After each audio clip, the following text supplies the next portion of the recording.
Pasangan nomor 1 sudah bersiap? Pasangan nomor 2 juga, begitu? Baik, kita mulai. Kami rakyat Indonesia ingin tahu, apa pandangan Anda tentang agenda yang Anda anggap paling penting, paling utama, dan paling menjadi unggulan untuk dilaksanakan dalam kaitan dengan tema kita hari ini, yaitu pembangunan demokrasi, pemerintahan yang bersih, dan negara hukum. Saya mulai dari pasangan calon nomor urut 1. Ada waktu 6 menit untuk Pak Prabowo dan Hatta Rajasa. Saya persilahkan, kita mulai dari sekarang. Terima kasih. Bismillahirrahmanirrahim. Assalamualaikum warahmatullahi wabarakatuh. Salam sejahtera bagi kita sekalian. Shalom, Om Swastiastu. Saudara-saudara yang saya hormati, terutama Saudara Joko Widodo, calon Presiden Republik Indonesia dari pasangan nomor 2. Yang saya hormati Bapak Muhammad Yusuf Kalla, calon Wakil Presiden Republik Indonesia, pasangan nomor 2. Saudara moderator, saudara-saudara sekalian yang saya hormati, saudara-saudaraku sebangsa dan setanah air dimanapun Anda berada pada malam hari ini. Terima kasih atas kehormatan dan kesempatan kepada kami, Prabowo Subianto dan Hatta Rajasa, untuk menyampaikan beberapa pikiran kami tentang pembangunan demokrasi, pemerintahan yang bersih, dan kepastian hukum. Bagi kami, demokrasi adalah hal yang harus kita perbaiki, pertahankan, dan kembangkan terus. Karena demokrasi adalah cita-cita pendiri bangsa kita. Dan kita telah mencapai demokrasi kita sekarang dengan susah payah, dengan banyak pengorbanan, tetapi alhamdulillah kita telah merasakan bahwa kita sekarang adalah negara demokrasi ketiga terbesar di dunia. Saudara-saudara sekalian, demokrasi yang kita miliki, kita rasakan masih banyak kekurangan. Kita sendiri melihat bahwa demokrasi ini memerlukan budaya demokrasi. Kita butuh pendidikan politik. Rakyat kita sebagian besar baru merasakan punya hak politik untuk ikut pemilihan umum, tetapi kadang-kadang belum merasakan betapa pentingnya hak politik itu tersebut dilaksanakan dengan penuh pendidikan, penuh pencerahan, dan penuh rasa tanggung jawab. Mengenai pemerintah yang bersih sama dengan demokrasi adalah syarat mutlak bagi tujuan akhir kita, yaitu Indonesia yang berdaulat, bersatu, adil, makmur, dan yang bisa memberi kesejahteraan pada rakyat Indonesia. Demokrasi bagi kami adalah alat. Demokrasi adalah tangga menuju cita-cita kita, yaitu Indonesia yang kuat dan sejahtera. Kita ingin demokrasi yang produktif, bukan demokrasi yang destruktif. Kita ingin demokrasi yang bisa membawa kemakmuran kepada rakyat Indonesia. Untuk itu, pemerintah yang bersih dari korupsi adalah syarat mutlak untuk mencapai ini. Kemudian yang ketiga, kepastian hukum. Kepastian hukum adalah jaminan bagi negara untuk memberi rasa aman bagi seluruh warga negaranya. Kami, Prabowo Hatta, berkomitmen akan bekerja sekeras tenaga untuk mencapai pemerintahan yang bersih dari korupsi dan untuk menjamin kepastian hukum bagi seluruh rakyat Indonesia, dan dengan demikian melestarikan demokrasi yang pada ujungnya akan membawa kesejahteraan kepada rakyat Indonesia. Terima kasih. Pak Prabowo, Anda masih punya waktu sekitar 2 menit 30 detik. Mau ditambahkan oleh Pak Hatta? Saya menambahkan, ada waktu 2 menit.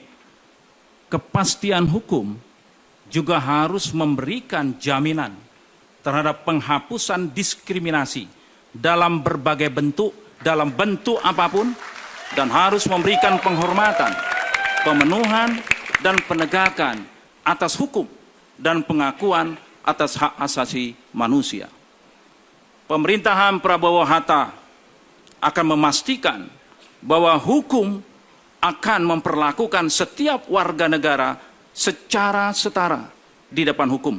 Dan hanya kepada hukumlah kebenaran dan keadilan ditegakkan.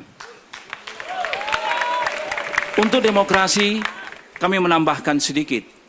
Demokrasi bukan sekedar alat untuk mencapai tujuan, tapi ia adalah sistem nilai, values yang perlu kita tegakkan. Dan harus kita yakini values tersebut akan menghantarkan kita kepada kemakmuran dan kesejahteraan untuk seluruh rakyat Indonesia. Oleh sebab itu maka demokrasi haruslah mencerminkan 3 hal penting. Yang pertama, menjamin bahwa seluruh warga bangsa dapat menyalurkan hak-hak dan aspirasi dan inspirasinya tanpa diskriminasi apapun. Yang kedua, demokrasi juga harus dapat memberikan satu hak-hak politik kepada setiap warga negara tanpa ada diskriminatif. Apapun latar belakangnya, apapun agamanya, setiap individu harus dapat dijamin hak-hak politiknya. Dan yang ketiga, kita pun harus memberikan lembaga-lembaga demokrasi berjalan dengan baik. Apabila 3 komponen ini berjalan dengan baik, kita akan melahirkan demokrasi yang produktif yang bisa menghantarkan rakyat Indonesia menuju kemakmuran dan kesejahteraan bagi seluruh warga bangsa Indonesia. Terima kasih. Silakan berikan tepuk tangan.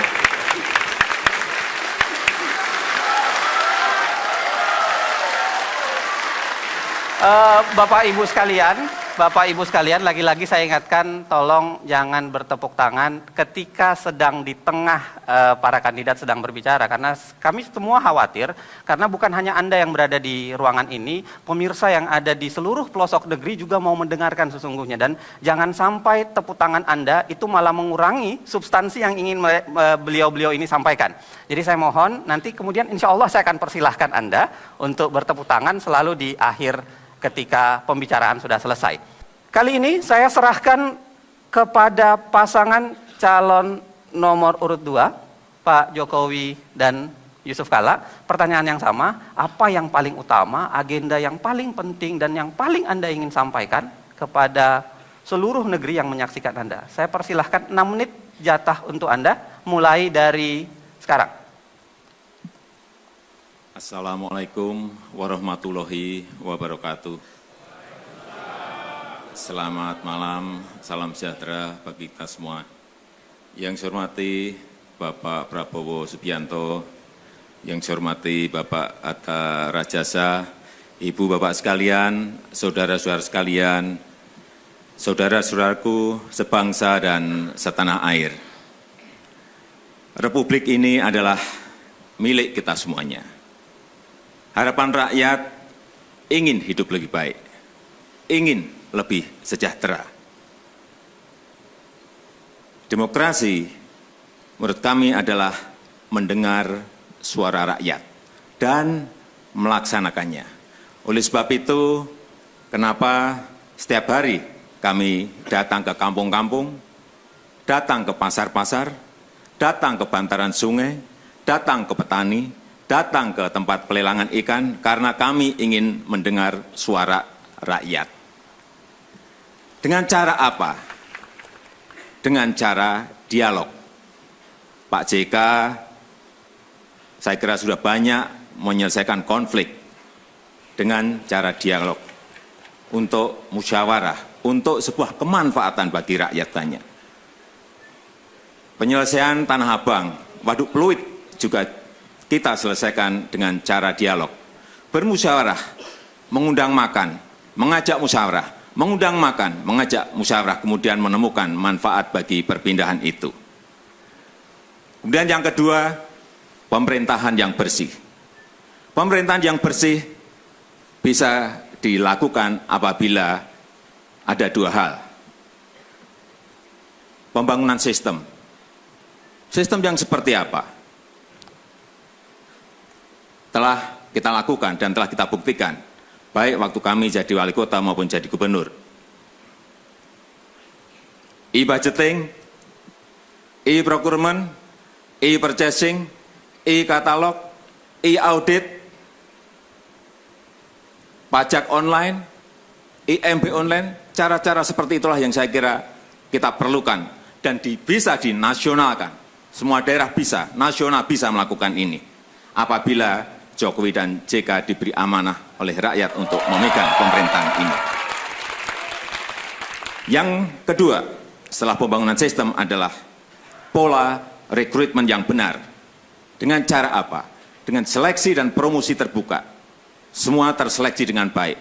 Sehingga yang memegang pimpinan-pimpinan, baik di kementerian, baik di kedirjenan, baik di lembaga-lembaga, juga melalui sebuah pola rekrutmen, promosi, dan seleksi yang terbuka.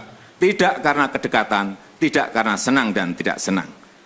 Untuk selanjutnya, saya persilakan Bapak Yusuf Kalla. Terima kasih Bapak Jokowi dan para hadirin sebangsa dan tanah air. Kita bicara tentang kepastian hukum. Negara kita adalah negara hukum. Itu bunyi pasal 1 Undang-Undang Dasar 45. Artinya siapapun di antara kita harus taat dan memastikan bahwa semua orang memenuhi aturan dan ketentuan hukum. Salah satu syarat tentang kepastian hukum ialah kita menghormati sesama manusia. Kita harus melaksanakan hak-hak asasi manusia. Karena manusialah yang diperlakukan kepastian hukum itu. Tanpa penghormatan, tanpa pelaksanaan hak asasi manusia, tidak ada di antara kita yang dapat melaksanakan kepastian hukum itu dengan benar. Karena itulah, maka pelaksanaan hukum harus dilaksanakan dengan benar dan sesuai aturan yang ada. Beberapa hal pokok untuk melaksanakan ketentuan kepastian hukum itu. Pertama, hukum yang memang sesuai dan merupakan ketentuan yang dapat kita terima secara umum. Kedua, ketauladanan. Tidak mungkin hukum itu dapat dilaksanakan tanpa ketauladanan daripada kita semua, khususnya para pemimpin. Jadi para pemimpin apabila ingin melaksanakan hukum, pemimpinnya terlebih dahulu melaksanakan hukum dengan betul. Apabila pemimpinnya ingin melaksanakan dasar hukum itu hak asasi manusia, maka pemimpin itu pula harus taat kepada hak asasi manusia. Tidak mungkin sebaliknya. Itu yang pokok untuk bagi kita semua. Kedua, tentu pemahaman rakyat kepada hukum itu sendiri dan ketaatannya kepada institusi. Sekarang ini masyarakat berkurang trustnya kepada institusi hukum. Karena itu institusi hukum harus kita perkuat dengan baik. KPK sebagai unsur yang kuat untuk menjaga negara dari korupsi harus diperkuat. Jangan penyidiknya hanya 60 dan sebagainya. Harus diperkuat stafnya, harus diperkuat disiplinnya, harus diperkuat anggarannya. Begitu juga unsur hukumnya, penegak hukum yang lain, polisi, jaksa, harus sinkron dengan semua itu. Tanpa polisi, jaksa yang kuat, tidak mungkin kita menetapkan kepastian hukum. DPR yang baik, yang harus menata hukum itu, harus menjalankan dengan sebaik-baiknya. Jadi, unsur yang sangat penting ialah hukum itu sendiri yang dibuat oleh DPR dan lembaga hukum yang lain. Pelaksanaannya, kita sendiri, pemimpinnya yang melaksanakan hak-hak manusia untuk menjalankan hukum itu. Apabila itu semua, demokrasi akan berjalan, pemerintah yang baik akan berjalan, akan bersih-bersih, pemerintah yang bersih akan efektif berjalan melayani seluruh masyarakat bangsa ini. Itulah cita-cita kita berbangsa, melaksanakan semua ini untuk kemakmuran dan kesejahteraan kita semua. Terima kasih. Kita berikan tepuk tangan. Kita kembali ke debat calon presiden, capres dan cawapres 2014 untuk menceritakan atau menggambarkan kepada kita semua visi dan misi mereka perihal pembangunan demokrasi, pemerintahan yang bersih, dan penegakan hukum. Saya ingatkan kepada pemirsa yang ada di rumah, kami memang memberikan peraturan yang jelas bahwa jangan sampai ada tepuk tangan di saat ketika mereka sedang berbicara. Kenapa begitu? Karena ini untuk menghormati pemirsa yang di rumah, agar pemirsa yang di rumah bisa mendapatkan substansi yang sesungguhnya ingin disampaikan oleh kedua pasangan. Saya akan mulai segmen kedua. Segmen kedua ini adalah pertanyaan yang terkait dengan visi dan misi yang Bapak-Bapak sudah sampaikan tadi. Akan saya berikan satu pertanyaan, yang itu akan saya mulai dengan pertanyaan pasangan nomor urut 2 dulu. Jadi satu pertanyaan untuk pasangan nomor urut 2 dan satu pertanyaan untuk pasangan nomor urut 1. Kita mulai ya, Pak Jokowi dan Pak Yusuf Kalla. pertanyaan untuk Bapak dalam kaitan dengan visi dan misi yang tadi Bapak sampaikan. Begini, tolong disimak. Dalam konstelasi Undang-Undang Dasar saat ini, garis-garis besar haluan negara tidak lagi dikenal. Karenanya, pola pembangunan Indonesia ditetapkan melalui rancangan pembangunan jangka pendek, jangka menengah, dan jangka panjang. Dalam pembangunan jangka panjang, jelas diperlukan adanya kesinambungan dari pemerintah sebelumnya dengan pemerintah yang akan datang, supaya tidak ada keterputusan proses pembangunan. Pertanyaannya, dapatkah Anda sebagai calon presiden dan calon wakil presiden melakukan evaluasi kritis terhadap program-program kerja yang telah dilaksanakan oleh pemerintahan saat ini, dan apakah yang akan Anda lakukan selanjutnya untuk mempertahankan untuk hal-hal yang sudah dianggap berhasil, memperbaiki hal-hal yang Anda anggap belum terlalu berhasil, dan kemudian mengubah hal-hal yang belum berhasil. Kira-kira begitu. Saya persilahkan, Anda punya waktu 5 menit untuk menjawab. Saya persilahkan kepada Pak Jokowi dan Yusuf Kalla, 5 menit Anda dimulai dari sekarang. Terima kasih. Memang sebaiknya perencanaan dalam jangka yang panjang itu menjadi titik acuan bagi siapapun yang menjadi presiden dan wakil presiden. Karena tanpa itu pembangunan kita akan terpotong-potong tergantung kepada pemimpinnya mau gaya apa. Sehingga menurut saya siapapun presidennya, yang baik akan kita lanjutkan, yang tidak baik akan kita evaluasi, kita perbaiki, dan juga akan kita lanjutkan. Tetapi prinsip-prinsip, hal-hal yang prinsip juga harus kita isikan kepada pemerintahan yang baru kita nanti. Juga hal yang berkaitan dengan ideologi juga harus kita isikan kepada program-program yang akan kita kerjakan. Artinya kita tidak ingin meninggalkan rencana jangka panjang, rencana jangka menengah yang sudah ada, karena itu adalah sebuah haluan, sebuah titik akhir yang nantinya akan dituju oleh bangsa dan negara ini. Tetapi hal-hal yang berkaitan dengan ideologi, hal-hal yang berkaitan dengan prinsip tetap akan kita masukkan ke dalam program-program pemerintahan baru kita. Untuk selanjutnya silakan Pak JK melanjutkan. Terima kasih Pak Jokowi. Tentu kita harus melanjutkan, utamanya ialah target-target utama, tujuan berbangsa ini. Dan prinsip-prinsip utama, melaksanakan pemerintah dengan demokratis, melaksanakan pemerintah yang bersifat otonomi, melaksanakan perintah yang memberikan kepercayaan kepada masyarakat, melaksanakan pemerintah yang taat hukum. Dalam hal-hal kebijakan yang menyangkut 5 tahunan, tentu pemerintah yang melaksanakan tugas itu mengevaluasi tiap 5 tahun program-program itu. Contohnya adalah pada dewasa ini ekonomi kita merosot, defisit banyak, anggaran kita tidak berfungsi dengan betul, maka tentu produksi minyak kita semua turun. Karena itulah pemerintah yang akan datang harus memperbaiki kebijakan itu. Tanpa itu negara tidak bisa berkembang. Kalau pada dewasa ini sebelumnya pertumbuhan kita 7%, sekarang menurun 5%, semua itu harus dikoreksi sehingga mencapai pertumbuhan yang lebih baik lagi. Efisiensi pemerintah yang tidak lebih mementingkan rutin dan tinggi yang tidak penting, itu harus reformasi. Karena itulah bagian kita untuk mencapai tujuan. Tanpa reformasi yang baik, begitu juga sistem pembinaan semangat kita, sehingga kita sebut revolusi mental, kadang harus dirubah. Baik sistem pendidikan, baik sistem semangat, bagaimana hukum, jangan banyak korupsi, harus tegas semuanya. Hal-hal itulah tugas pemerintah yang akan datang untuk melaksanakan, bahwa itu membutuhkan koreksi, harus, karena pemerintah dibentuk untuk membuat perubahan. Tanpa pemerintah yang buat perubahan, bukan pemerintah yang baik untuk mencapai tujuan itu. Namun prinsip pokok tetap dijaga. Prinsip pokok tujuan, prinsip pokok asas-asasi, prinsip pelaksanaan hukum, prinsip pokok bagaimana berotonomi, memberikan kewenangan yang baik kepada daerah, karena daerah lah yang harus memutuskan itu. Bagaimana desa harus dibangun yang baik, karena desa lah yang menjadi sumber dana kita semua.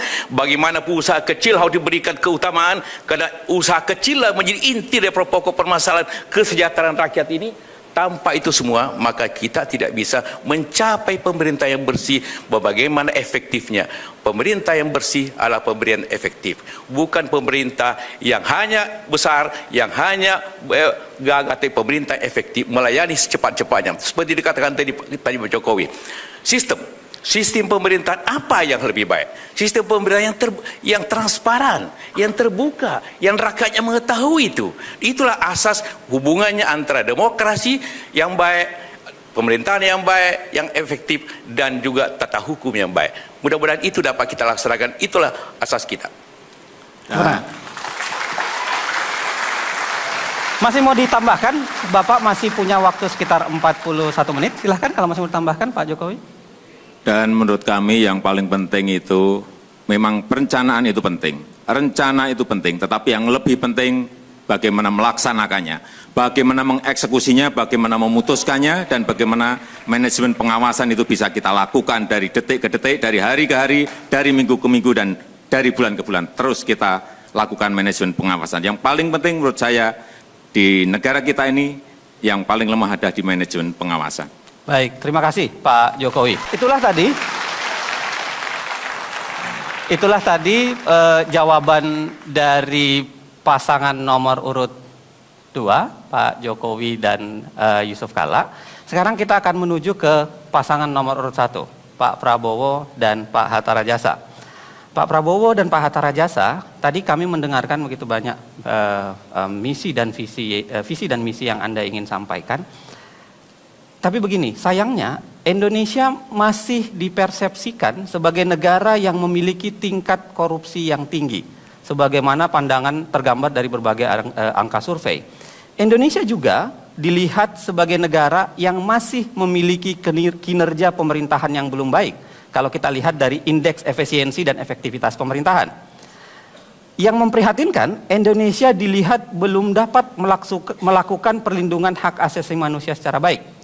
Sebagai negara hukum, Indonesia masih dianggap belum mampu melakukan penegakan hukum secara adil karena penegakan hukum Indonesia cenderung dianggap tajam ke bawah namun tumpul ke atas. Lagi pula, masih banyak juga mafia peradilan di dalamnya. Pertanyaannya begini, Pak Prabowo dan Pak Hatta, apa agenda khusus yang lebih detail, apa agenda khusus yang akan Anda lakukan untuk memperbaiki keadaan ini? Silahkan yakinkan rakyat Indonesia bahwa Anda orang yang tepat sebagai pendorong efektivitas dan efisiensi pemerintahan, pendukung kuat pemberantasan korupsi, pendorong penegakan hukum yang adil, serta pelindung kuat atas hak-hak asasi manusia. Saya persilahkan, Anda punya waktu 5 menit dari sekarang. Baik, terima kasih. Memang kita rasakan inilah kelemahan-kelemahan bangsa kita sekarang. Korupsi, kinerja pemerintah yang kurang maksimal, dan keadilan hanya kepada yang kuat, kepada yang kaya, ini kita rasakan. Tetapi ini semua menurut kami, ini adalah suatu akibat dari kebocoran kekayaan nasional yang besar.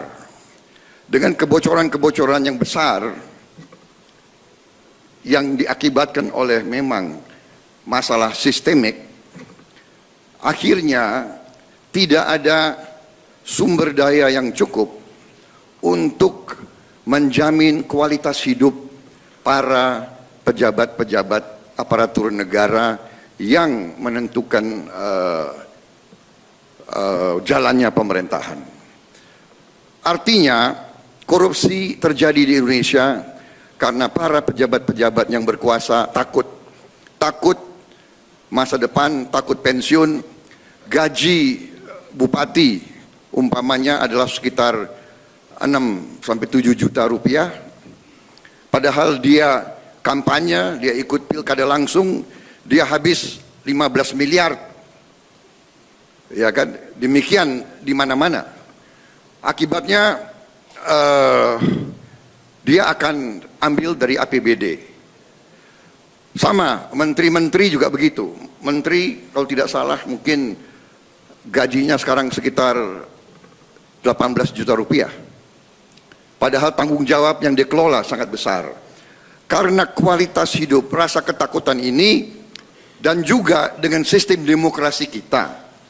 Sistem demokrasi kita yang begitu liberal, mewajibkan setiap pemimpin politik untuk harus cari uang untuk melaksanakan kampanye politik. Dengan demikian, dia akan mengandalkan kader-kader dia di DPR dan di departemen-departemen. Inilah sumber daripada masalah bangsa. Juga bahwa elit bangsa Indonesia selama berapa puluh tahun ini, menurut pendapat saya agak lengah membiarkan sumber-sumber daya ekonomi kita terlalu banyak mengalir keluar bangsa kita. Nah, kalau kita mau perbaiki, mengurangi korupsi, kita harus jamin kualitas hidup para pejabat negara, pegawai-pegawai yang menentukan pegawai negeri, hakim, polisi, jaksa, semua penegak hukum, semua pejabat dan pegawai negeri di tempat-tempat yang penting harus dijamin kualitas hidupnya. Sebagai contoh, Hakim Agung di Inggris gajinya terbesar, lebih besar dari Perdana Menteri. Ini strategi kami. Kami ingin menutupi pertama kebocoran. Ya. Kita kalau bicara ingin memperbaiki ini, ingin perbaiki itu, ujung-ujungnya urusan uang, urusan duit. Karena itulah penegak-penegak hukum harus ditingkatkan kemampuan manajerial, kemampuan teknisnya, pendidikan, ini harus diperbaiki. Ini semua butuh investasi dana yang besar. Kemudian rekrutmen, saya sependapat dengan Pak Joko Widodo dan Pak Yusuf Kala. Kita harus rekrut orang-orang terbaik dengan sistem yang terbuka, transparansi, penggunaan teknologi informatika yang terbaru. Saya sangat sependapat, e-government, sebanyak mungkin kita menggunakan teknologi modern, kita bisa kurangi kebocoran-kebocoran itu. Dengan kita mengurangi kebocoran, kita punya dana, kita perbaiki kualitas hidup, baru kita hasilkan suatu pemerintahan yang bersih, yang bebas dari korupsi, yang berkinerja tinggi, yang melayani rakyat dan melindungi hak-hak rakyatnya. Saya kira itu. Masih ada waktu 31 ya, saya ingin menambahkan, kita harus agresif di dalam pencegahan dan pemberantasan korupsi. Oleh sebab itu strategi kita harus jelas, perkuat KPK. KPK memiliki 5 tugas pokok. 2 tugas pokok utama saya kira sudah tepat, dan 8 kebijakan yang diterapkan KPK harus kita dukung. Yang pertama adalah pencegahan, ini membangun sistem building yang baik. Yang kedua monitor, sehingga seluruh institusi-institusi harus dapat dipertanggungjawabkan seluruh kinerjanya. Waktu selesai saya kira. Terima kasih Pak Prabowo dan Pak Hatta.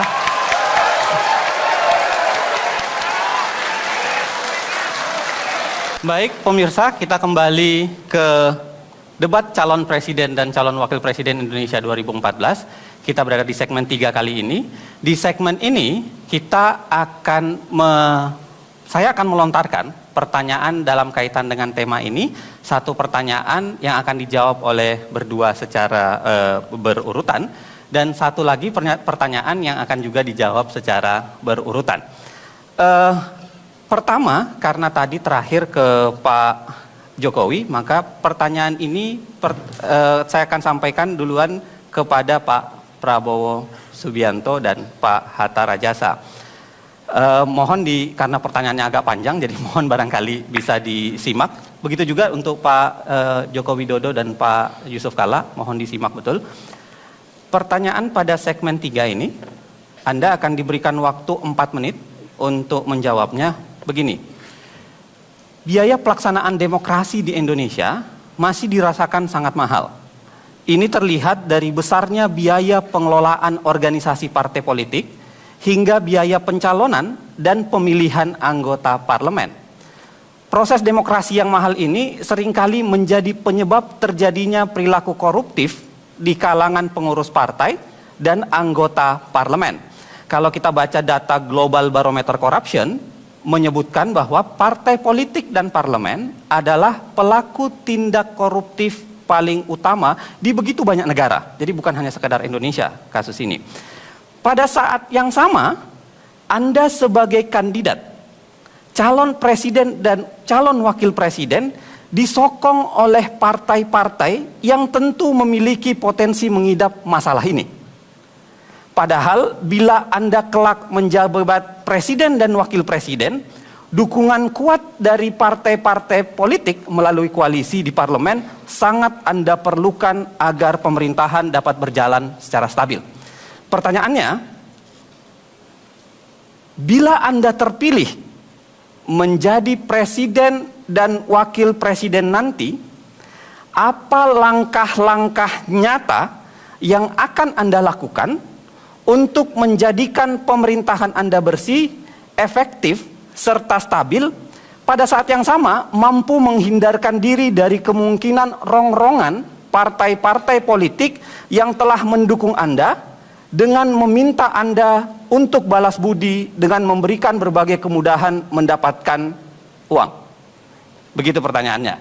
Saya persilahkan Pak Prabowo dan Pak Hatta Rajasa, 4 menit, kita mulai dari sekarang. Baik, memang ini adalah inti masalah yang kita hadapi sekarang.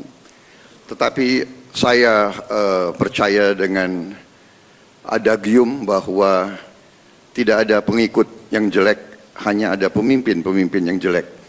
Jadi apabila kita sebagai pemimpin, kita tegas meyakinkan para mitra kita, anggota kita, bahwa kita bergabung dengan syarat kita tidak akan merongrong anggaran negara, APBN, APBD, 1 sen pun. Ini adalah syarat saya kepada mitra-mitra saya, dan di semua partai banyak kader-kader yang baik. Di semua partai banyak patriot-patriot yang ingin bekerja untuk negara dan bangsa. Nah, inilah yang kita cari untuk bergabung, dan kita sepakat bahwa pada saat kita memimpin pemerintahan, hanya pengabdian kepada rakyat dan bangsa itu menjadi motif utama kita. Jadi kita sudah sepakat APBN dan APBD tidak boleh kita kurangi 1 sen pun. Nah, bagaimana caranya untuk memenuhi kebutuhan demokrasi yang membutuhkan biaya dan ongkos politik? Saya sangat percaya bahwa ekonomi kita sangat besar, potensi kita sangat besar, kekayaan kita sangat besar. Kita harus mewujudkan suasana masyarakat yang modern, bahwa masyarakatlah yang harus merasa ingin menyumbang kepada partainya.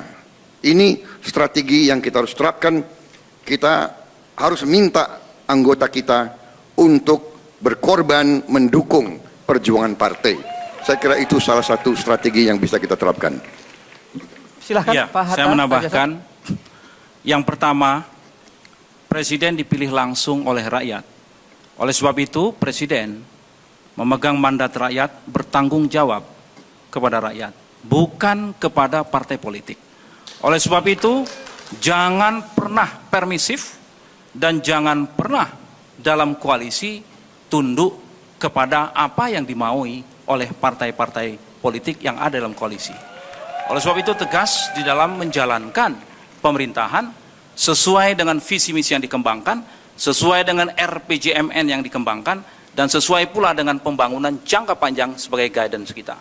Yang kedua, yang paling penting dan ini sangat mendasar, yaitu kita jangan menempatkan pemilihan SDM, baik menteri maupun pejabat-pejabat penting, itu didasarkan kepada alokasi kepada partai-partai politik. Ini harus tegas dan dijadikan budaya siapapun presidennya. Oleh sebab itu yang terpenting nantinya itu adalah memberikan kesempatan kepada putra-putri terbaik. Dalam bahasa yang lebih sederhana adalah kabinet ahli atau second kabinet. Nah yang ketiga yang paling penting juga adalah di dalam pembiayaan. Tadi dikatakan demokrasi kita yang sangat mahal, maka pemerintahan mendatang harus melakukan evaluasi kritis terhadap cara kita melaksanakan pemilihan pilkada, pemilihan legislatif yang tadi dikatakan syarat dengan uang. Oleh sebab itu kami bertekad nanti akan menyempurnakan ini. Demokrasi harus sederhana, murah, dan tidak membebani rakyat. Dan demokrasi harus menghasilkan putra-putri terbaik, apakah ia akan ada di legislatif, apakah ia akan menjadi bupati, wali kota, gubernur, atau menjadi presiden dan wakil presiden. Jadi demokrasi yang betul-betul dari rakyat untuk rakyat dan betul-betul menuju kepada kemakmuran. Terima kasih Pak Hatta Rajasa dan Pak Prabowo. Tadi jawaban dari Pak Prabowo dan Pak Hatta Rajasa, waktu 4 menit dengan pertanyaan yang sama akan kita berikan kepada Pak Joko Widodo dan Pak Yusuf Kalla. 4 menit, kita mulai dari sekarang. Terima kasih. Menurut kami yang paling penting parpol harus berani merombak. Ada pola rekrutmen politik yang baru di parpol kita. Sehingga jelas siapa yang terbaik itulah yang diajukan. Seperti yang ada di partai kami. Saya bukan ketua partai, tapi saya dijadikan calon presiden karena ada rekam jejak dan ada, menurut saya, ada prestasi.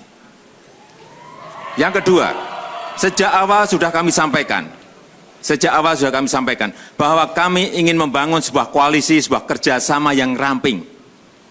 Tidak usah banyak parpol yang bergabung banyak-banyak, tidak apa-apa. Tetapi yang paling penting adalah bahwa nantinya dalam bekerja kita ingin mengedepankan kepentingan rakyat terlebih dahulu. Bukan membagi-bagi menteri di depan, bukan membagi-bagi kursi di depan, bukan membagi-bagi kue di depan. Tetapi yang paling penting adalah sejak awal kita sampaikan koalisi kerjasama kita ada kerjasama ramping. Ini untuk menghindari agar nantinya yang terjadi tidak hanya bagi-bagi kursi.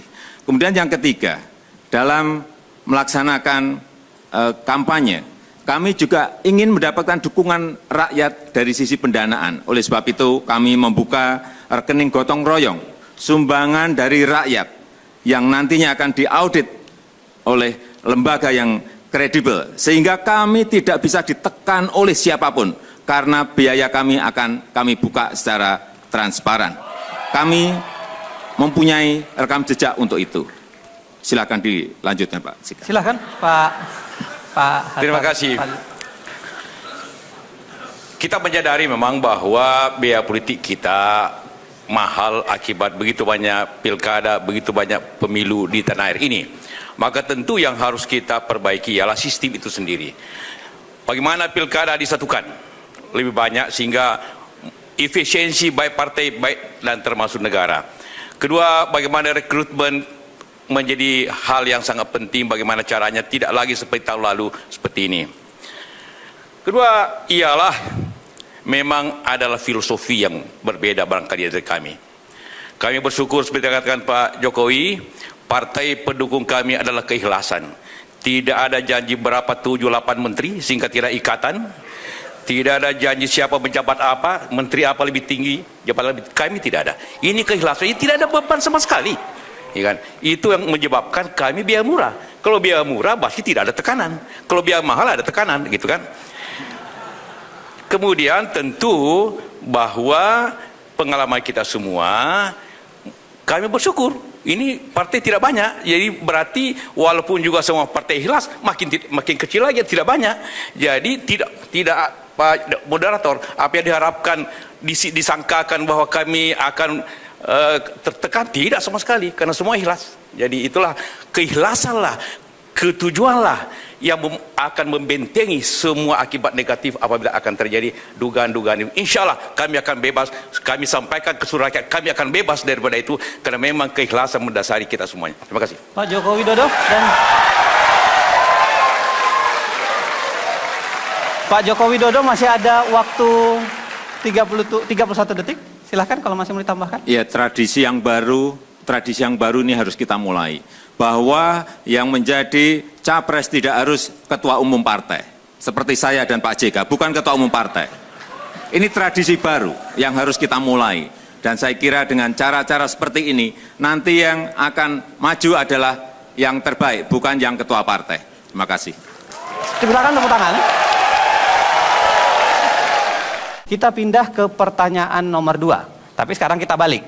Kita akan persilahkan dulu Pak Joko Widodo dan Pak Yusuf Kalla untuk menyimak, dan saya ingatkan juga barangkali bisa disimak pertanyaannya. Saya akan bacakan. Negara Indonesia adalah negara yang dibangun dalam kerangka Kebineka Tunggal Ikaan. Bhinneka Tunggal Ika adalah semboyan bangsa yang sudah sejak dahulu menjadi bagian dari cita-cita para pendiri bangsa. Sayangnya, saat ini kenyataan kadang-kadang berkata sebaliknya. Ada pelanggaran hak asasi yang dilakukan kelompok mayoritas atas minoritas, juga ada gejala sukuisme dalam pemerintahan daerah dan berbagai gejala lainnya yang telah nyata-nyata merusak semboyan dan cita-cita mengayomi Bhinneka Tunggal Ika. Itu. Pertanyaannya adalah, mohon disimak, kerangka hukum apa yang akan Anda bangun? Kerangka hukum apa yang akan Anda bangun untuk memperkuat terbangunnya masyarakat yang berpegang pada prinsip Bhinneka Tunggal Ika? Yakinkan kepada rakyat Indonesia saat ini, yakinkan pada rakyat Indonesia bagaimana Anda akan menjaga prinsip Bhinneka Tunggal Ika tersebut dari pihak-pihak manapun yang ingin merusaknya. Yakinkan pada kami bahwa Anda akan tegas, tanpa pandang bulu, dalam berjuang dan melakukan penegakan prinsip Bhinneka Tunggal Ika dalam masyarakat Indonesia. 4 menit, Pak Joko Widodo dan Pak Yusuf Kalla, saya serahkan untuk Anda. Kita mulai dari sekarang. Terima kasih. Bhinneka Tunggal Ika, keberagaman kita, ini saya kira sudah final ya. Kita tidak sebetulnya, kami sudah tidak ingin mengungkit-ungkit itu lagi, karena itu sudah final. Sehingga waktu kita mengangkat, saya berikan contoh konkret, waktu mengangkat Lurah Susan di Lenteng Agung, yang sudah melalui sebuah seleksi dan promosi terbuka, baik kompetensi manajerialnya, kemudian manajemen leadership, manajemen administrasinya sudah dilalui semuanya. Kemudian ada yang memprotes dan demo agar lurah itu diganti karena agama mayoritas yang ada di kelurahan itu adalah berbeda dengan agama yang dianut oleh lurah itu. Saya sampaikan bahwa itu sudah final dan tidak bisa diganggu-gugat lagi. Sehingga sebetulnya saya tidak ingin berbicara mengenai hal itu lagi, karena juga banyak hal-hal yang contoh-contoh yang mungkin bisa saya sampaikan mengenai hal itu, tetapi menurut saya itu sudah final dan sudah tidak perlu dibicarakan. Yang paling penting adalah dilaksanakan seperti yang tadi saya contohkan. Mungkin Pak JK, silakan dilanjutkan. Pak Yusuf Kalla, silakan. Waktu masih ada 2 menit. Terima kasih. Detik. Karena saudara moderator ingin keyakinan, kita itu hanya dapat Seluruh rakyat Indonesia, Pak, yang keyakinan. Artinya itu hendak yakin kalau ada bukti. Kita bisa meyakinkan orang dengan pidato. Jadi apa yang disampaikan tadi Pak Jokowi, bahwa negeri kita ini yang negara plural itu sangat meyakinkan. Semua agama, semua suku menjadi bahagian yang satu daripada negeri ini. Bhinneka Tunggal Ika. Kami percaya dan kami yakin akan melaksanakan itu. Tapi untuk lebih menekankan lagi keyakinan seluruh bangsa, kita tidak hanya bicara ide, kita bicara pelaksanaan. Pada saat banyak bagian negeri ini yang terjadi pecah belah, banyak negeri ini yang tidak meyakini ini, banyak negeri ini saling membunuh karena perbedaan agama, suku. Alhamdulillah, saya menyelesaikan banyak hal di Poso, di Ambon, di Aceh. Saya tidak berbicara tentang harapan, saya berbicara tentang keyakinan. Saya tidak bicara tentang pidato, tapi saya menceritakan bahwa itu yang telah kita laksanakan. Mudah-mudahan ini cukup karena meyakinkan kepada kita semua bahwa kami bukan hanya bicara, kami datang dari hati kami datang daripada pelaksanaan kami datang kepada kesungguhan bahwa bangsa ini harus bersatu, bangsa yang berbeda-beda ini harus bersatu, karena hanya kekuatan negeri ini hanya bisa terjadi dengan persatuan itu. Kami percaya itu dan kami laksanakan itu. Percayalah bahwa kami tidak pernah bergeser daripada keyakinan itu. Terima kasih. Masih ada 1 menit, Pak. Masih Cukup. mau ditambahkan? Cukup? Pak, silakan. Kita berikan tepuk tangan kalau itu.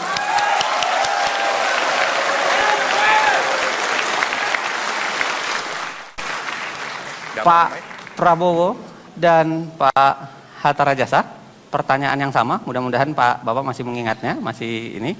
Anda diberikan waktu 4 menit untuk menjawabnya. Saya persilahkan. Kita mulai dari sekarang. Silahkan, Pak.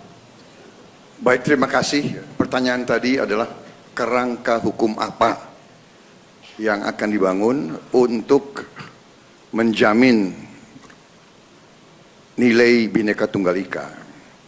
Kalau kita bicara itu, sebetulnya piranti hukum yang ada di bangsa kita sudah cukup. Undang-Undang Dasar 1945 sebetulnya sudah sangat jelas, apalagi dalam versi yang asli tanggal 18 Agustus 1945. Dan kami juga saya kira sudah jelas dan tegas. Ya, kami yang mencalonkan orang minoritas menjadi wakil gubernurnya Saudara Joko Widodo, Saudara Ahok waktu itu cukup kontroversial, tetapi saya sebagai pimpinan Partai Gerindra, Ketua Dewan Pembina, sayalah yang keras mempertahankan waktu ada serangan-serangan bahwa tidak baik atau tidak mungkin orang minoritas menjadi wakil gubernur. Saya kira saya mengambil satu sikap yang diketahui oleh umum, yaitu komitmen kita terus-menerus, tetapi intinya bukan kerangka hukum. Menurut saya intinya adalah pendidikan, intinya adalah contoh, intinya adalah keteladanan daripada semua unsur pimpinan. Jadi saya menegaskan di sini bahwa kami dalam kegiatan sehari-hari terus-menerus berusaha memelihara suasana Bhinneka Tunggal Ika itu. Dalam rekrutmen politik, kita benar-benar menjaga Bhinneka Tunggal Ika. Memberi kesempatan politik juga demikian. Jadi kerangka hukumnya sudah bagus, tinggal penegakannya dan keteladanan yang harus diberikan. Dan untuk itu saya kira komitmen Partai Gerindra itu sangat jelas. Partai-partai lain juga di tempat kami sangat jelas. Kami tidak main-main dengan masalah Bhinneka Tunggal Ika ini. Pak Hatta. Silahkan Pak Hatta, masih ada 1 menit. Keberagaman dan kebinekaan adalah rahmat anugerah Allah Subhanahu wa taala yang harus kita pelihara dan harus kita jaga dengan baik. Negeri ini dibangun atas dasar keinginan bersama untuk hidup bersama dalam negara kesatuan Republik Indonesia yang diaduk oleh sentimen kesejarahan dari rasa nasionalisme dan multikulturalisme. Meniadakan satu di antara itu hanya akan merusak yang satunya. Oleh sebab itu kebinekaan adalah harga mati bagi kita semua, dan kekuatan bangsa kita justru terletak keberagaman dan perbedaan itu. Oleh sebab itu, kami berdua meyakini bahwa keberagaman, kebinekaan, perbedaan adalah rahmat, justru menjadi kekuatan kita. Dan kemampuan kita untuk merawat, memelihara, menjaga, saling menghormati, saling melindungi, yang mayoritas melindungi yang minoritas menghormati yang mayoritas, apapun latar belakangnya adalah kekuatan bangsa ini. Dan saya yakin kita akan menjadi besar, bangsa ini menjadi besar, manakala kita mampu merawat itu semua, menjaga itu semua, dan menjadikannya sebuah kekuatan bangsa ini untuk menjadi bangsa yang unggul di abad-abad ini dan abad mendatang. Terima kasih. Cukup, Pak. Silakan. Pemirsa dan hadirin sekalian, kita akan lanjutkan perdebatan ini masuk ke sesi yang keempat. Sesi yang keempat itu seperti yang saya sampaikan tadi, masing-masing pihak akan memberikan satu pertanyaan kepada pihak yang satunya. Tapi dengan aturan kira-kira begini, Pak. Pak Joko Widodo dan Pak Yusuf Kalla, begitu juga Pak Prabowo dan Pak Hatta Rajasa. Anda diberikan kesempatan untuk bertanya 1 menit, lalu kemudian akan dijawab 3 menit, lalu akan diklarifikasi, akan ditanggapi lah jawaban itu selama 3 menit, dan kami memberikan lagi 3 menit terakhir kepada Anda. Jadi dia akan berlempar 1 pertanyaan, 3 menit jawaban, 3 menit tanggapan, lalu 3 menit klarifikasi terakhir. Kira-kira begitu, Pak, aturannya. Nah, kita akan mulai dengan pertanyaan yang pertama. Saya akan berikan kesempatan, dibalik lagi. Saya berikan kesempatan dulu kepada pasangan nomor urut 1, Pak Prabowo dan Pak Hatta Rajasa, untuk bertanya 1 menit kepada Pak Joko Widodo dan Pak JK. Lalu saya kembalikan ke Anda 3 menit, lalu akan kembali lagi ke mereka 3 menit. Ya, saya persilahkan, Anda persilahkan membaca atau menyampaikan pertanyaan dari Anda. Pertanyaan apa yang sangat Anda ingin sampaikan kepada kandidat nomor urut 2? Saya berikan kesempatan 1 menit, dimulai dari sekarang. Silahkan.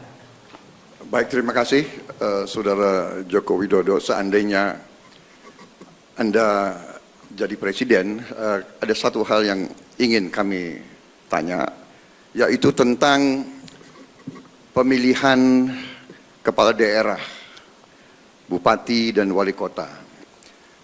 Setelah dihitung, kalau pemilihan langsung 500 bupati kepala daerah, bupati wali kota itu kurang lebih membutuhkan biaya 13 triliun kalau pemilihan langsung. Kalau pemilihannya lewat DPRD, berarti kita menghemat 13 triliun. Bagaimana sikap Bapak tentang hal itu? Kemudian bagaimana sikap Bapak tentang tuntutan atau harapan banyak daerah ingin terus menambah pemekaran kabupaten-kabupaten dan provinsi-provinsi baru. Padahal beban terhadap anggaran nasional sudah sangat-sangat berat. Cukup, Pak Prabowo dan Pak Hatta Rajasa. Pertanyaannya jelas ya. Jadi silahkan Anda diberikan kesempatan untuk menjawab 3 menit pertanyaan tersebut. Saya mulai dari sekarang. Silahkan. Sebagai bentuk dari kedaulatan rakyat, saya kira pemilihan langsung kepala daerah, baik bupati, wali kota maupun gubernur tetap dilaksanakan seperti sekarang. Hanya caranya yang teknisnya yang harus mungkin kita perbaiki. Dilaksanakan serentak untuk mengurangi biaya, baik di sebuah provinsi atau mungkin bisa di dalam sebuah negara. Tetapi ini memerlukan transisi yang agak lama. Kemudian yang kedua, mengenai pemekaran. Tempat-tempat yang memang sangat diperlukan untuk dimekarkan dalam rangka lebih mengembangkan provinsi atau daerah itu, tidak ada masalah.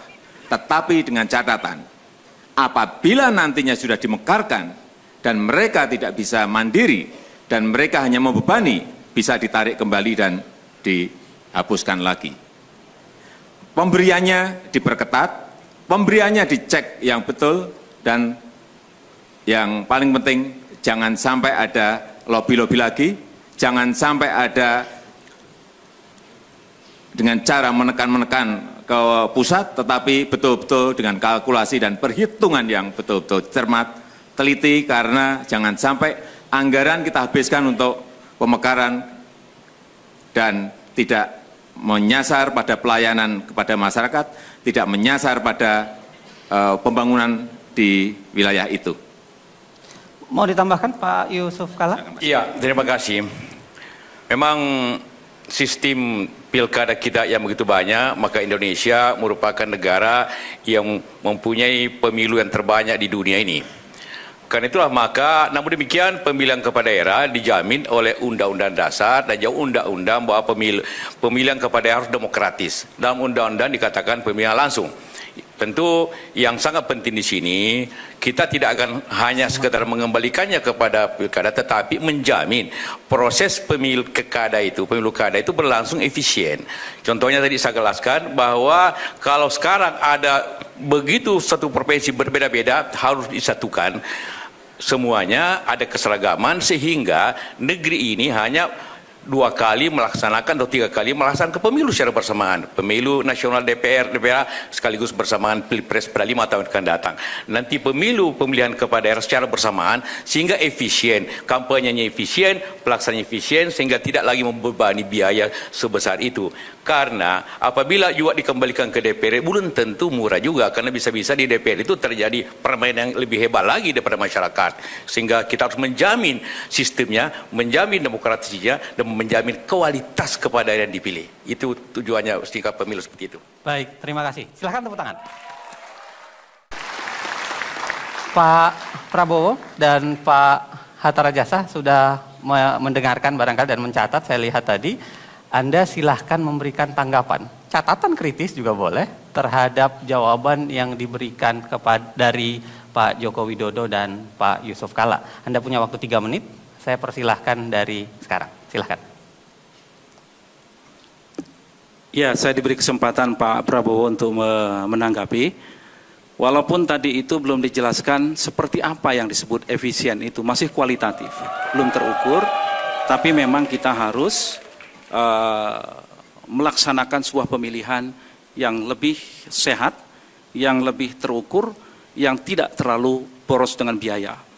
Walaupun Undang-Undang Dasar 45 kita tidak mewajibkan pemilihan presiden,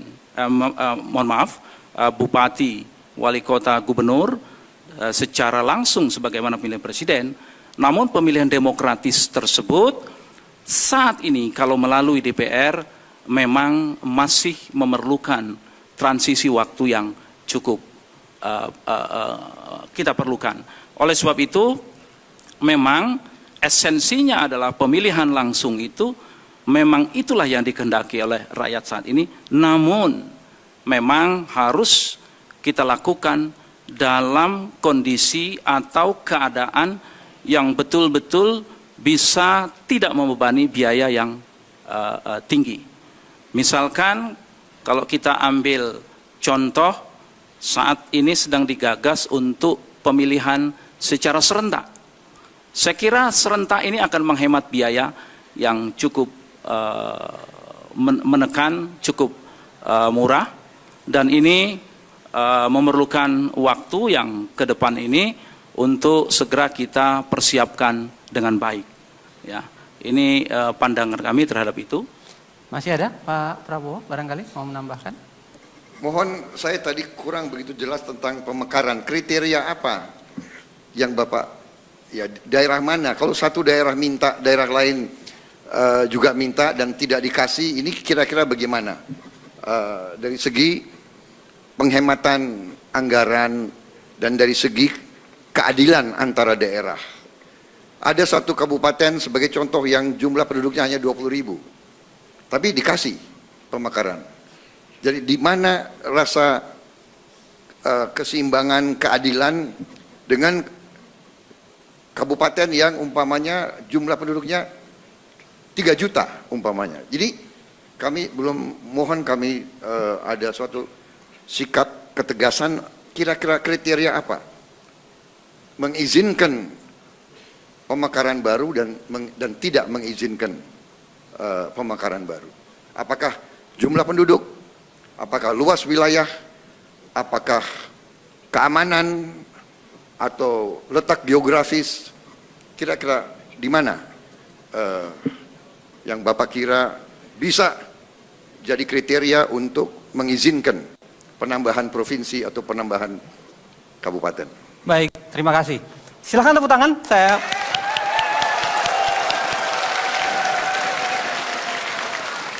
Pak Jokowi dan Pak Yusuf Kalla, kelihatannya ada yang harus Anda klarifikasi lebih lanjut dari pertanyaan Pak Prabowo dan Pak Hatta Rajasa.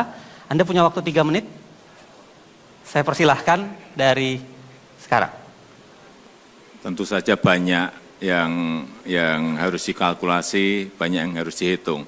Yang pertama masalah potensi ekonomi yang ada. Apakah bisa menopang daerah itu untuk mandiri? Artinya ada pendapatan asli daerah yang nantinya bisa menggerakkan pemerintahan yang ada di sana. Kemudian juga yang kedua, apakah dengan dibuka daerah baru itu, rakyat mendapatkan manfaatnya? Atau hanya elitnya yang mendapatkan manfaat? Karena yang banyak elitnya saja yang mendapatkan manfaat, tapi rakyatnya tidak mendapatkan manfaat. Tentu saja juga masalah keluasan wilayah itu juga menjadi perhitungan. Karena apa? Daerah yang luas, kemudian hanya dipegang oleh misalnya satu bupati, itu sangat dalam melayani rakyatnya akan tidak akan efektif dan tidak akan efisien. Sehingga ini juga harus menjadi pertimbangan. Jumlah penduduk juga harus menjadi pertimbangan. Apakah penduduk yang hanya sedikit itu bisa diberikan? Saya kira bisa saja, tetapi dengan catatan bahwa nantinya pemekaran ini memberikan manfaat yang sebesar-besarnya untuk rakyat, untuk masyarakat. Intinya adalah kemanfaatan bagi masyarakat, kemanfaatan bagi rakyat, kemanfaatan bagi warga. Arahnya ke sana, bukan memberikan keuntungan-keuntungan kepada elit-elit politik yang ada, yang meminta pemekaran itu. Pak Yusuf Kalla, ada yang mau tambahkan? Pertama, terima kasih kepada Hatta, Bapak setuju dengan kami, itu yang pertama. Jadi kita tidak perlu komentari lagi, karena beliau 100% setuju. Kedua, menambahkan sedikit tentang pemekaran. Jadi apa yang dikatakan Pak Jokowi tadi, pemekaran itu dilihat tujuannya. Tujuannya ialah setiap daerah baru harus memberikan yang lebih baik. Lebih baik kesejahteraannya, lebih baik kemakmurannya, lebih baik investasinya, lebih baik pengelolaannya, dan juga demokrasinya yang baik. Jadi ukurannya tadi sudah dikorkan. Apakah luas daerah, luas penduduk, letak wilayah, tapi yang penting efektivitasnya, apakah itu memberikan lebih baik atau tidak. Begitu memberikan lebih baik, boleh kita pakai. Begitu efeknya jelek, kita harus bertindak yang lain lagi. Kalau perlu menyatukan kembali, itu undang-undang menjamin itu. Sehingga asas yang pokok, asas manfaat. Bukan hanya asas geografis, bukan hanya asas penduduk, bukan asas letak, tapi asas manfaat, asas kemakmuran, asas kesejahteraan, dan jangkauan daripada pemerintah itu sendiri kepada daerahnya. Terima kasih. Cukup? Kita tepuk tangan. Pemirsa dan hadirin sekalian, pertanyaan pertama tadi dari pasangan nomor urut 1 ke pasangan nomor 2 sudah kita laksanakan. Sekarang kita balik. Jadi pertanyaan dari nomor urut 2, Pak Jokowi dan Pak Yusuf Kalla, kepada Pak Prabowo dan Pak Hatta Rajasa. Anda punya waktu 1 menit. Pak, saya persilahkan mulai dari sekarang. Terima kasih Pak Jokowi. Tadi dalam awal pembicaraan ini, Pak Hatta mengungkapkan tentang visi misinya yang saya kutip, melindungi rakyat dan berbagai bentuk diskriminasi, gangguan, dan ancaman serta menjunjung tinggi hak-hak asasi manusia. Itu dari Bapak. Kedua, dari Pak Prabowo mengatakan, tiada pengikut yang salah, hanya pemimpin yang salah. Sekarang pertanyaannya, bagaimana Bapak ingin menyelesaikan pelanggaran hak asasi manusia masa lalu dan menjaga hak asasi dipertahankan pada masa datang? Itu aja. Silakan, kalau ada yang mau tepuk tangan, silakan.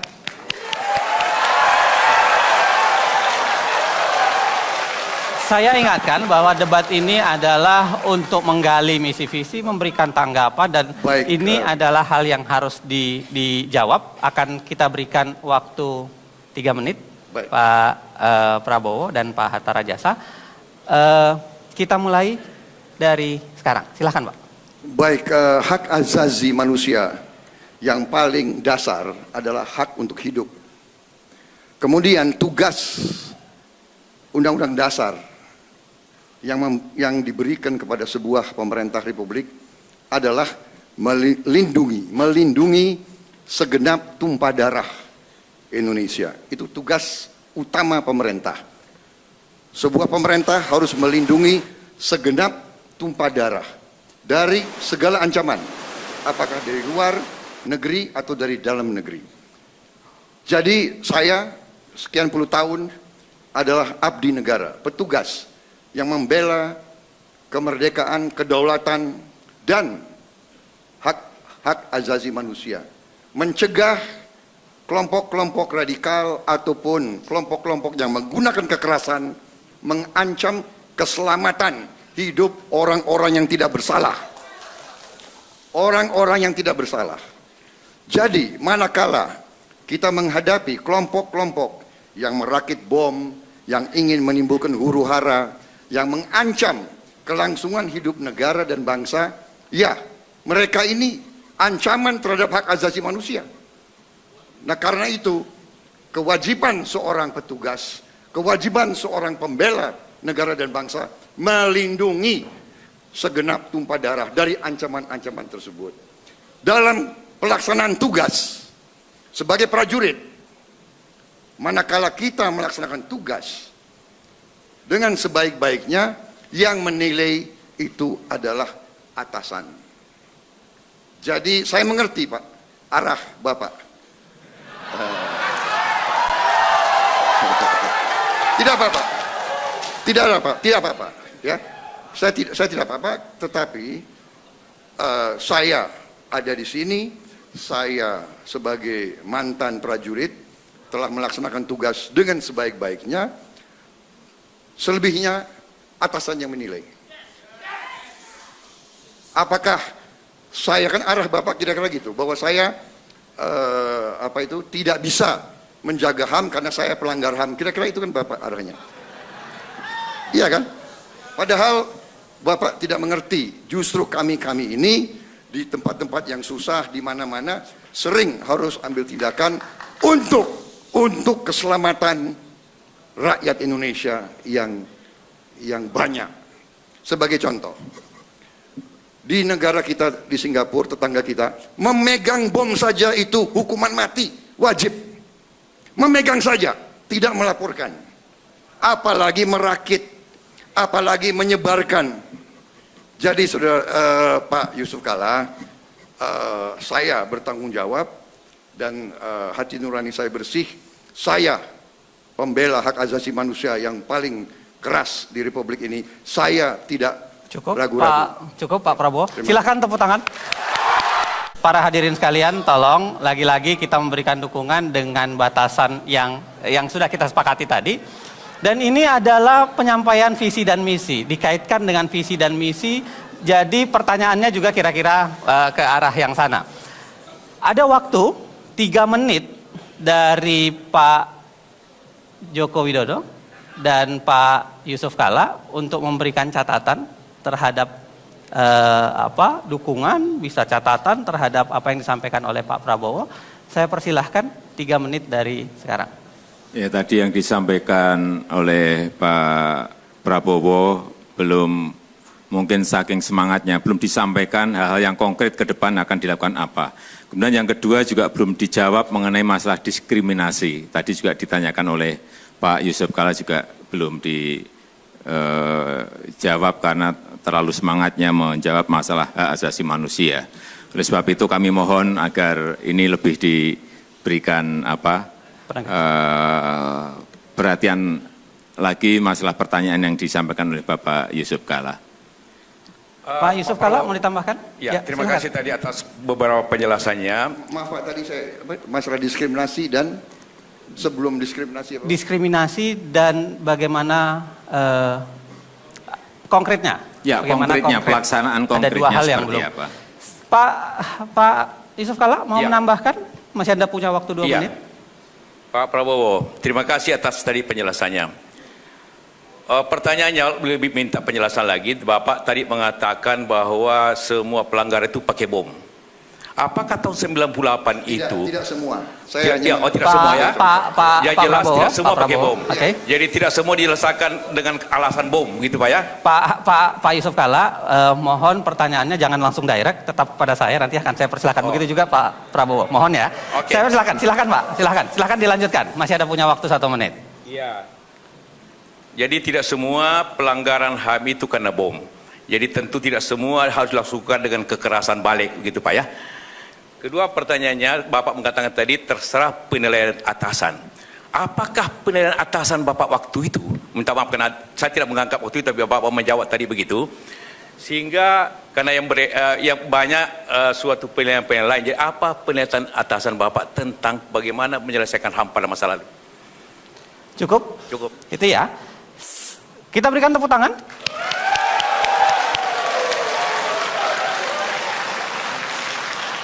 Saya berikan kesempatan 3 menit kepada Pak Prabowo dan Pak Hatta Rajasa bisa memberikan klarifikasi, catatan, bahkan mungkin memberikan penjelasan yang lebih konkret dalam kaitan yang ditanyakan, termasuk 2 hal yang tadi yang belum ditanyakan. Ada 3 menit waktu untuk Bapak Prabowo dan Pak Hatta Rajasa. Ya, baik, Kita mulai kalau- dari sekarang. Silakan Pak. Jawaban terhadap Pak Joko Widodo, langkah-langkah konkret saya kira adalah di ujungnya adalah pendidikan. Masalah hak asasi manusia ini pendidikan. Pendidikan di semua sektor, pendidikan di semua aparat, ya, pendidikan juga kepada pejabat-pejabat. Karena apa? Karena sering petugas diberi perintah, kemudian kalau ada sesuatu yang nanti dinilai tidak tepat atau secara politis kurang menguntungkan, akhirnya petugaslah yang dikorbankan dan disalahkan. Jadi ujungnya adalah pendidikan, dan pendidikan membutuhkan investasi. Tentang diskriminasi saya kira kita sudah sepakat, kita harus melawan diskriminasi, tapi ujungnya kembali pendidikan. Jadi seluruh urusan itu pendidikan. Kepada Pak Yusuf Kalla, saya sudah jawab tadi, kita bertanggung jawab kepada atasan kita, penilaiannya ya atasan kita. Kalau Bapak ingin tanya, tanyalah atasan saya waktu itu.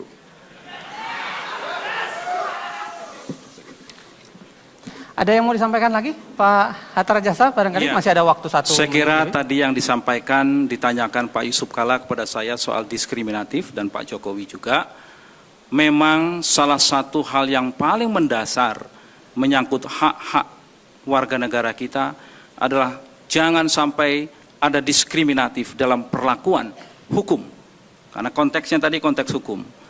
Istilahnya jangan tumpul ke atas, tajam ke bawah. Itu diskriminatif. Mereka harus sama di muka hukum, siapapun.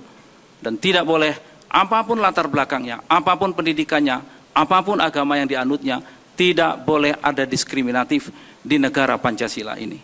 Itu yang saya ingin sampaikan yang terkait dengan diskriminatif. Jadi kita apabila diberi amanat oleh rakyat, diberikan mandat, maka kami akan mencermati betul hal-hal yang berkaitan dengan masalah-masalah diskriminatif di banyak sektor saat ini. Apakah akses-akses kepada sumber-sumber kemakmuran? Apakah akses-akses kepada pendidikan? Apakah akses-akses kepada sumber-sumber daya alam, penggunaan lahan dan sebagainya? Masih banyak terjadi diskriminasi perlakuan terhadap warga negara kita. Oleh sebab itu ini menjadi perhatian kami yang sangat serius apabila mendapatkan mandat dari rakyat. Terima kasih. Cukup Pak. Terima kasih. Kita lanjutkan debat calon presiden dan wakil presiden 2014. Sekarang kita masuk pada segmen kelima. Seperti yang saya nyatakan di segmen keempat tadi, segmen kelima ini adalah segmen pertanyaan dari saya yang itu berkaitan dengan bagaimana cara Anda menyingkirkan obstacle atau tantangan yang menghalangi Anda. Karena tadi Anda kan sudah menyampaikan visi dan misi Anda sudah jelas seluruh pemirsa, seluruh pemilih di Republik ini sudah mendengarkan dengan detail. Nah, saya ingin merangsang jawaban Anda sebelum Anda saya persilahkan dengan pertanyaan yang seperti ini. Dari semua misi dan visi yang Anda canangkan, sayangnya misi visi yang akan Anda tawarkan tersebut akan mengalami beberapa halangan dan hambatan dengan kondisi faktual. Misalnya, sulit Anda memastikan apa yang Anda perintahkan bisa dijalankan di daerah. Dengan dilakukannya pemilihan langsung, kepala daerah yang terpilih seringkali merasa tidak memiliki kewajiban untuk menaati apa yang ditetapkan oleh pemerintah pusat. Karena merasa ikatan politiknya itu langsung ke rakyat, bukan ke pemerintah pusat. Juga ada problem lainnya. Misalnya banyaknya kelembagaan yang tumpang tindih. Ada banyak sekali lembaga negara kita, ada banyak lembaga pemerintahan maupun lembaga negara. Begitu juga begitu banyak peraturan yang tumpang tindih. Antara satu sama lain bisa secara vertikal maupun secara horizontal. Belum lagi kualitas birokrasi yang masih sangat membutuhkan sentuhan reformasi birokrasi. Pertanyaannya, apa saja langkah konkret Anda untuk keluar dari permasalahan tata pemerintahan tersebut sehingga misi dan visi Anda dapat terlaksana sebagaimana Anda rencanakan? Itu pertanyaannya. Saya berikan kesempatan kepada pasangan nomor urut 1, Pak Prabowo dan Pak Hatta Rajasa. Anda punya waktu 6 menit. Kita mulai dari sekarang. Silahkan, Pak.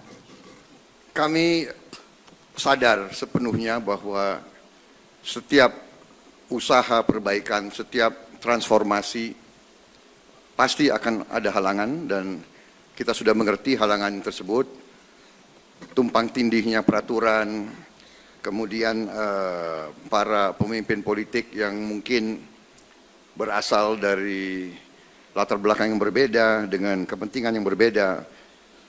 Tetapi saya kira ada strategi tertentu untuk menghadapi kondisi ini. Yang pertama adalah kita harus memilih beberapa sektor yang menentukan. Kita tidak bisa memperbaiki keadaan sekaligus di semua sektor. Kita harus pandai memilih sektor mana yang merupakan kunci yang akan mempengaruhi sektor-sektor lain. Dan setelah itu kita harus menentukan sasaran, menentukan objektif. Berarti ini yang sering disebut management by objective. Tentukan sasaran, baru setelah itu kita ambil langkah-langkah menuju sasaran itu. Dan sasaran itu tidak boleh banyak. Kita harus menentukan mana. Pangan, sektor pangan harus kita. Karena dengan pangan, dengan ketahanan pangan, dengan swasembada pangan, kita bisa dapat hal-hal yang lain.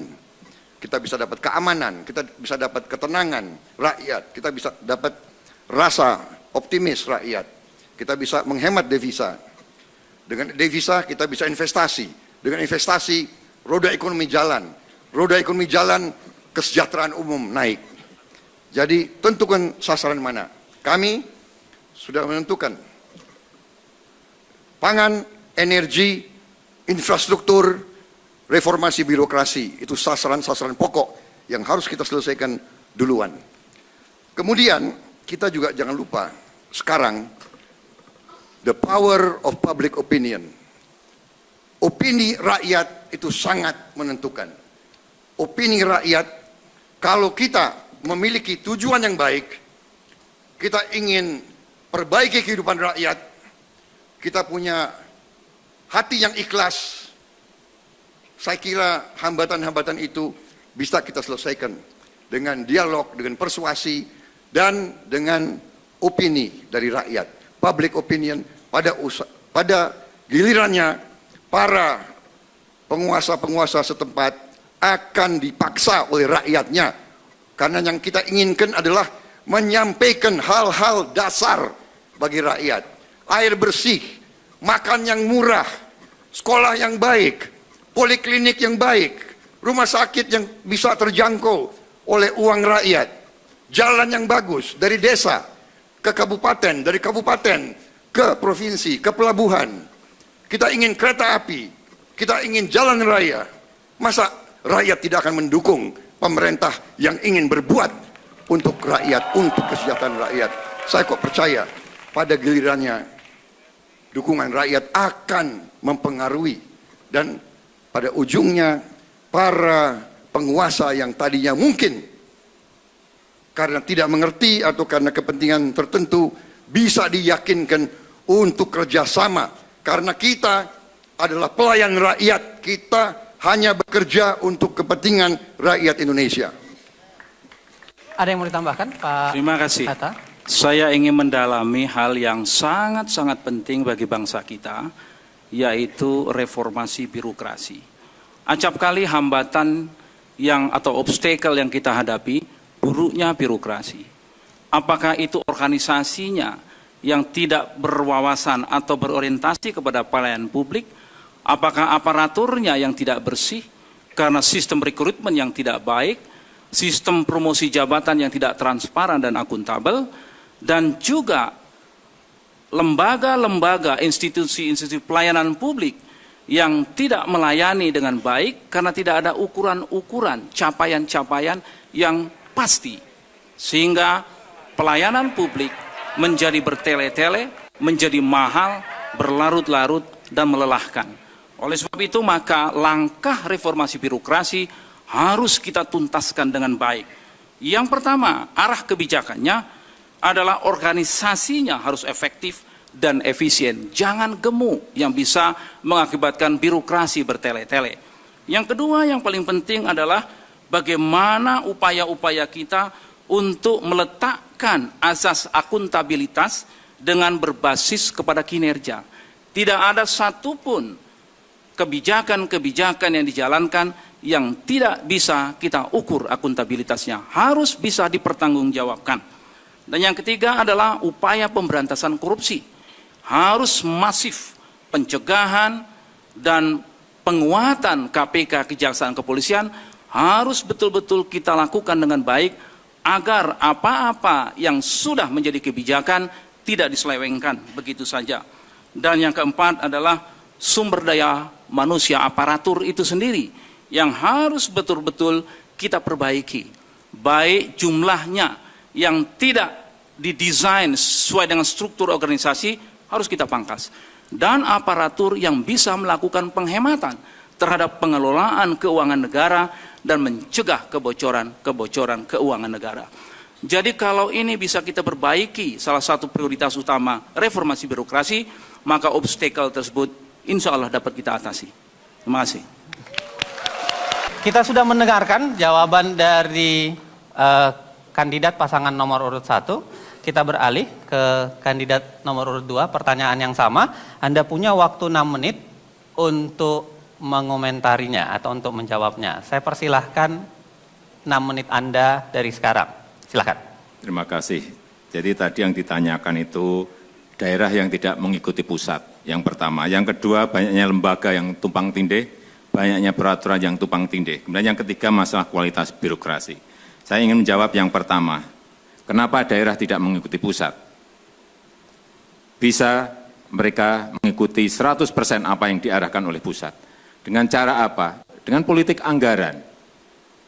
Karena 85%, rata-rata 85% anggaran daerah itu berasal dari pusat. Oleh sebab itu, dengan politik anggaran kita bisa mengendalikan daerah. Kalau tidak mau, beri punishment. Kalau ada prestasi, berikan insentif, berikan reward pada mereka.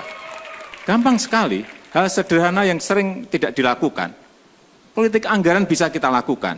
Misalnya, masalah pembangunan pelayanan terpadu satu pintu. Daerah diperintah semuanya harus membuat itu. Kalau tidak, bisa DAK-nya, dana alokasi khususnya dipotong. Atau dana alokasi khususnya dikurangi. Itu sudah buat daerah sudah mengerikan. Inilah politik anggaran yang akan kita jalankan agar daerah sejalan seiring dengan pemerintah pusat. Yang kedua masalah lembaga yang tumpang tindih, peraturan yang tumpang tindih. Saya kira kalau peraturan ini lewatnya hanya satu pintu, di seknek, dikembalikan lagi ke sana, keluarannya akan jelas. Tetapi kalau semua kementerian bisa mengeluarkan aturan-aturan yang tidak lewat pintunya jelas di sekretariat negara, saya kira akan terjadi seperti ini.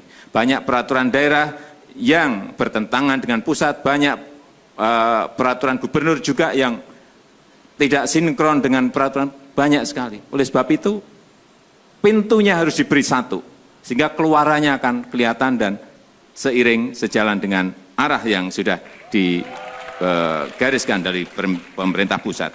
Kemudian mengenai kualitas birokrasi, tadi sudah kami sampaikan, ini juga sebetulnya sesuatu yang tidak sulit-sulit amat, sesuatu yang sederhana. Tetapi kita ini sudah pesimis. Kalau saya, Pak JK, sangat optimis bisa membenahi organisasi. Karena apa? SDM-nya baik-baik. SDM-nya baik. Pinter-pinter. Ada doktor, ada magister, ada magister manajemen, ada sarjana, banyak sekali. Kenapa tidak berjalan dengan baik? Karena sekali lagi, sistemnya tidak dibangun. Sistem yang baik tidak dibangun di situ. Tadi sudah saya sampaikan, e-government, semuanya, dari e-budgeting, dari e-procurement, e-purchasing, e-katalog, e-audit, cash management system, semuanya harus dibangun. Kalau itu dilakukan, pemerintah pusat ini gampang. Saya tinggal cari tab satu aja, pencet daerah ini dapat uang berapa, masuk berapa, keluar berapa, bisa, setiap saat bisa dilakukan. Panggil saja programmer untuk melakukan itu. Enggak ada 2 minggu bisa dirampungkan. Enggak ada masalah. Artinya jangan pesimis. Kita harus optimis karena memang bisa melakukan itu dan sudah kita laksanakan. Sudah kita buktikan. Yang kedua tadi kami sampaikan mengenai kualitas birokrasi. Masalah pola rekrutmen yang memang harus kita cari yang terbaik, yaitu dengan seleksi dan promosi terbuka. Kalau itu dilakukan, saya kira juga hal yang sederhana, ini hanya masalah niat atau tidak niat. Mau atau tidak mau. Hanya itu aja. Silakan Pak JK. Pak JK ada mau tambahkan? Masih ada waktu 2 menit 16 detik. Silakan. Terima kasih Pak Jokowi. Tadi sudah dijelaskan lengkap sebenarnya. Namun kami hanya ingin tambahkan bahwa itulah tugas pemimpin. Meyakinkan di bawahnya untuk melaksanakan tugas-tugas yang sama sesuai tujuannya. Kalau pemimpin tidak sanggup meyakinkan bawahnya, memang bukan pemimpin yang baik. Jadi jangan menyalahkan daerahnya, menyalahkan bagaimana cara pemimpin itu. Pengalaman kami, selama apa yang kita ingin tuju itu dapat yakini dengan baik, sesuai dengan tujuan bernegara, kemakmuran, kemajuan, di daerah juga dapat dilaksanakan. Kedua, toh di pusat juga ada kegotong royongan pemerintahan. Di daerah juga ada kegotong royongan sama, walaupun berbeda. Partai haruslah menjadi ketaatan kedua setelah ketaatannya kepada pemerintah. Dia harus ikut polisi partai, tapi yang harus diikutinya yang pertama ialah tujuan bernegara. Itulah diyakinkan. Yang kedua, tanggung jawab pemimpin. Kalau tanggung jawab pemimpin telah diinstruksikannya, maka yang pemimpin bertanggung jawab. Bukan bupati itu kalau dia telah melakukan salah, kalau materinya salah, jadi adalah juga keyakinan, kemudian tanggung jawab. Dan juga menjaga semua sistem yang jalan. Kalau sistem yang jalan seperti katakan tadi, ya kita pusat punya instrumen. Instrumen fiskal, instrumen kebijakan, dan instrumen pengawasan. Ada BPK, ada BPKP. Kalau dia tidak sesuai dengan aturan pusat, dengan mempergunakan instrumen-instrumen itu sebenarnya pemerintah itu cukup kuat. Kalau lembaga-lembaga memang kita mengalami begitu banyaknya lembaga-lembaga. Ini memang harus dirubah. Negeri ini sudah desentralisasi, sudah otonomi. Berarti lembaga-lembaga pusat harus mulai berkurang dibanding tapi memperkuat lembaga daerah. Karena inti dari pembangunan itu ada di daerah. Jadi lembaga-lembaga pusat memang tidak perlu terlalu banyak. Ini memang harus di streamline sehingga ada penciutan daripada lembaga-lembaga yang tadi seperti itu. Tentang kualitas reformasi saya kira Pak Jokowi berpengalaman, kita semua berpengalaman. Kita ini orang baik, yang penting prosedurnya, pendidikannya, latihannya. Saya yakin negeri ini akan jauh lebih baik dengan sistem seperti itu. Terima kasih. Tepuk tangan. Pemirsa dan hadirin sekalian, kita mulai segmen ke-6 atau segmen yang paling terakhir dari debat kita untuk tema pada hari ini. Di segmen ini kita akan meminta pernyataan penutup dari para kandidat pasangan nomor urut 1 dan pasangan nomor urut 2. Saya akan membacakan rangsangan untuk Anda ketika Anda akan menyatakan pernyataan penutup tersebut. Mohon diperhatikan.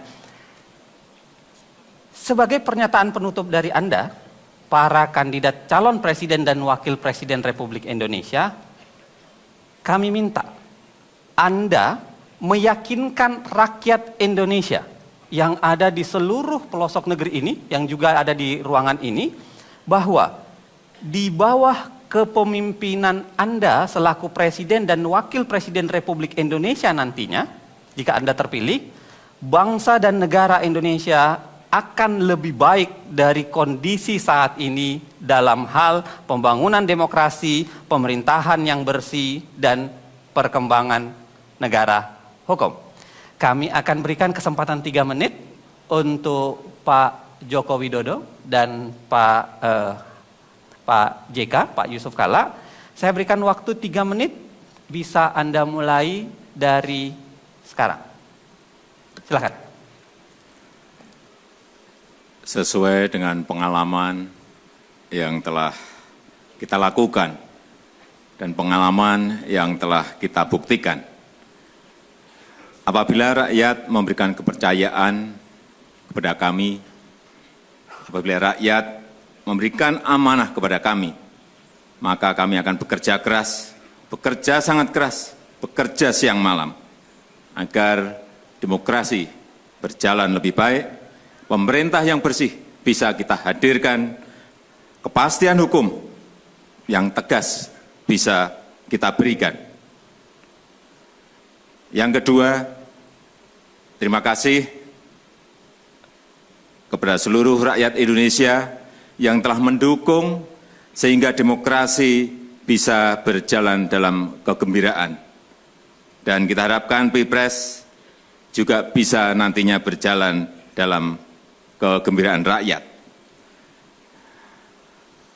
Terima kasih saya sampaikan kepada ibu saya yang selalu mendoakan saya, istri saya, Iriana, yang juga hadir, Ibu Mufidah, Yusuf Kalla, dan anak-anak saya, dan putra-putri Bapak JK, yang telah memberikan dukungan kepada kami dalam rangka mengabdikan diri, dalam rangka mendedikasikan hidup kami untuk rakyat, untuk bangsa, untuk negara. Pembangunan demokrasi, pemerintahan yang bersih, dan kepastian hukum adalah hal yang utama. Kalau presiden, nomor 2.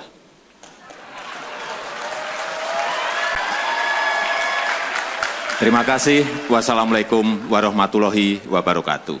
Masih ada 1 menit, Pak JK mau ditambahkan? Cukup? Terima kasih, kita berikan tepuk tangan. Kepada Pak Prabowo dan Pak Hatta Rajasa, masih rangsangan pertanyaan yang sama. Anda punya waktu 3 menit, Anda sampaikan kepada rakyat Indonesia sekarang. 3 menit waktu Anda saya persilahkan dari sekarang. Silakan.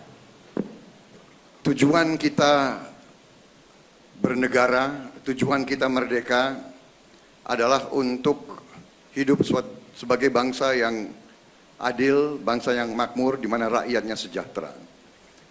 Tetapi kalau kekayaan kita tidak tinggal di republik kita, kalau kekayaan kita bocor terus keluar,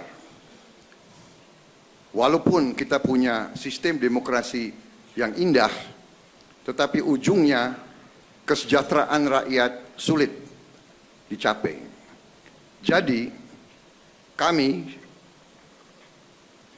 Prabowo Hatta, apabila menerima mandat dari rakyat, kami akan bekerja keras. Yang pertama adalah untuk menyelamatkan kekayaan bangsa dan negara. Menyelamatkan kekayaan itu sehingga demokrasi yang kita bangun akan berarti demokrasi yang produktif. Demokrasi yang memberi kebaikan dan perbaikan hidup bagi rakyat kita. Bukan demokrasi wani piro, bukan demokrasi yang justru ke arah destruktif. Dengan demikian,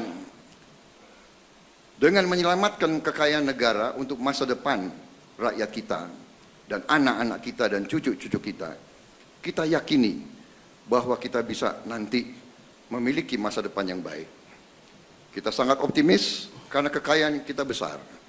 Yang penting adalah tadi, pemerintahan yang bersih dengan niat dan kehendak politik yang keras untuk meminimalkan korupsi, memberantas korupsi, menghasilkan manajemen yang baik, jasa-jasa kepada rakyat segera yang dibutuhkan oleh rakyat, yang ujungnya juga akan tercipta kepastian hukum yang mantap bagi seluruh rakyat Indonesia. Dengan demikian, kami Prabowo Hatta yakin bahwa dengan komitmen yang kuat, kita bisa menghasilkan cita-cita pendiri bangsa kita. Kita ingin menjadi bangsa yang merdeka, yang produktif. Kita tidak mau hanya jadi pasar bagi orang lain. Kita tidak mau hanya pemasok tenaga kerja murah. Kita tidak mau perempuan kita harus kerja sebagai pembantu di negara-negara yang jauh. Kita ingin rakyat kita hidup dengan sejahtera, cukup pangan, sandang, dan papan. Kita ingin berdiri di atas kaki kita sendiri. Kita ingin jadi negara yang terhormat dengan rakyat yang sejahtera, rakyat yang tenang menghadapi masa depan. Terima kasih.